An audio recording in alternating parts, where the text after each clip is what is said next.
হ্যাঁ, এ কোনো কথাই না। আর আজকে এতদিন পরে বাড়িতে আসলো। ওই আলমারিতে শুধু আমার জামা প্যান্ট যাবে, তাছাড়া কারোর জামা প্যান্ট ওখানে যাবে না। না না না, তো কেমন লাগছে? এতদিন তো নিজের বাড়িতে থেকে আসার পরে ফাইনালি আজকে আমাদের বাড়িতে।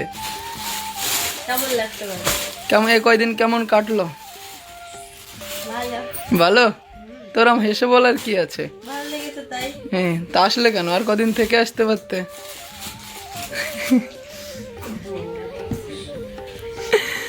বলো বলো, কি বলবো? এতদিন আর কদিন থেকে আসতে পারতে। থাকলে তো তোমার শান্তি। হ্যাঁ। ঘুরে বেড়াও, হ্যাঁ। বলার কেউ কিছু নেই, হ্যাঁ। বাড়ি থাকতে হয় না। হ্যাঁ, আর আর মেন কথা, আমার মা সকাল থেকে এত রান্না করছে। ও মা, তুমি কি কি রান্না করলে? আমি হ্যাঁ কুমড়োর তরকারি হ্যাঁ আর ইসোর চিংড়ি হ্যাঁ আর পাখির মাংস হ্যাঁ। আর টক শাক বেগুন ভাজা। তো আমার মা সকাল থেকে এত কিছু রান্না করেছে। সকাল থেকে 12টাতে। 12টা থেকে রান্না করছো, কিন্তু সকাল থেকে তো কাজ করছো।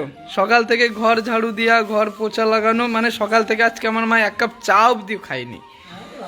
সকাল থেকে, সত্যি কথা, আজকে আমার মা সকাল থেকে এক কাপ চাও খায়নি। মানে সকাল থেকে রান্না করেই যাচ্ছে, ঘর গুছানো, রান্না করা, সব কিছু। আর এখানে আরো কজন রয়েছে। তিশা, কেমন লাগছে?